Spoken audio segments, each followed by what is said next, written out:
Welcome to 5 and 5 from One Stop Co-op Shop, where I discuss 5 key design decisions about a game in about 5 minutes. I'm Michael Kelly, and today we're looking at Heroes of Tenefyr from Broken Mill Games. I'll admit that this game was completely off my radar until Jason Perez from Every Night is Game Night sent me a copy, so thanks Jason. But once I played it, I totally understood why he sent it to me. It's got deck building, a roguelike feel, quick solo play, all things I enjoy. But all those elements don't always make for a great game experience, so let's check out the list and see how Heroes of Tenefyr turned out.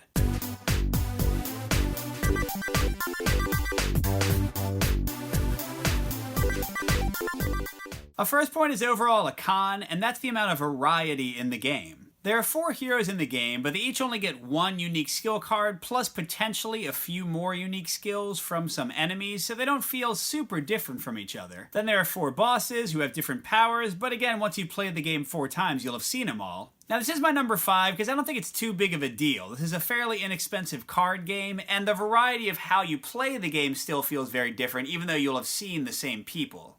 But if you're here specifically for the experience of seeing new, cool cards each time you play, this game might let you down a little bit. Next is another full con, and that's the fact that the game can have a rich get richer problem.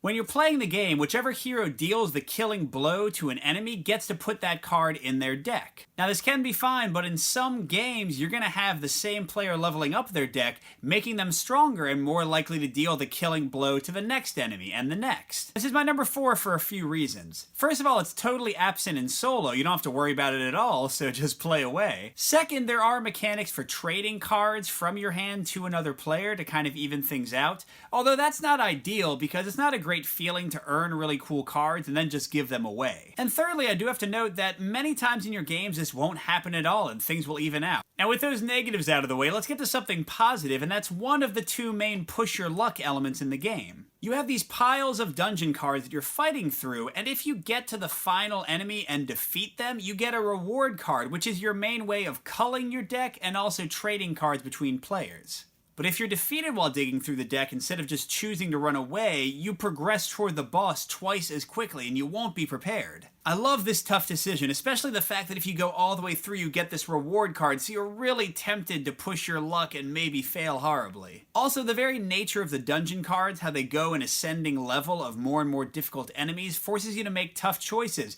Are we ready to jump to level 3, or should we stick with level 2 but maybe not level up as quickly as we want to? It's a really nice decision space, and while your luck might not pan out every time, it's still really tense and fun to make those choices. My second to last point is a bit of a mix, and that's the deck building in the game. As I already mentioned in point 4, when a player defeats an enemy, they get their card and add it to their deck. This in itself is a fun mechanic and means your deck is going to grow organically in a different way every game you play. But on the negative side, if you're a die-hard deck builder who likes fine-tuned control of your deck, besides a few effects that let you call or trade cards, you're kind of stuck with what you get, and you might not build any cool combos throughout the game. You might just be stuck with cards that don't work too well together.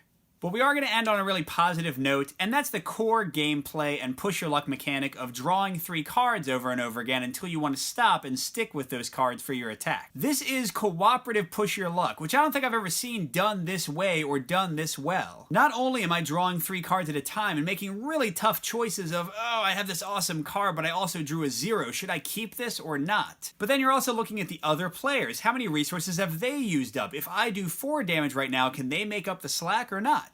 It's a really nice cooperative space that forces you to make really tough individual decisions and also talk a lot with the group and get a feel for what you can accomplish together. Now, even though this is a pro, I do want to mention that since you're drawing 3 cards at a time, you do have the chance for really bad luck, like all your good cards come out in singletons and never come out together. But since the game plays so quick and you can play 2 or 3 games in a row, it doesn't bother me too much, just something to realize if you want to win frequently. Overall, I really like Heroes of Tenefyr, but only in certain ways and for certain groups. For solo play, I think it's fantastic. A lot of the random elements are removed in the solo variant, and you don't have to worry about the rich get richer problem, and it plays incredibly smoothly and quickly, so I think solo play is a knockout. Definitely get this game if you like deck building, like quick card play, and are going to play it solo. For co-op, I think it's a bit more of a mixed bag. You can have a pretty swingy experience co-op. Sometimes the rich get richer problem is going to pop up, sometimes not. Sometimes luck is going to go horribly not your way, sometimes everything will go wonderfully. That being said, I think the very nature of the experience as a cooperative push-your-luck game is really fun, so don't think I'm not saying play it co-op, just know there are some drawbacks that you might run into. Good gaming, everyone, and I'll see you at the next stop.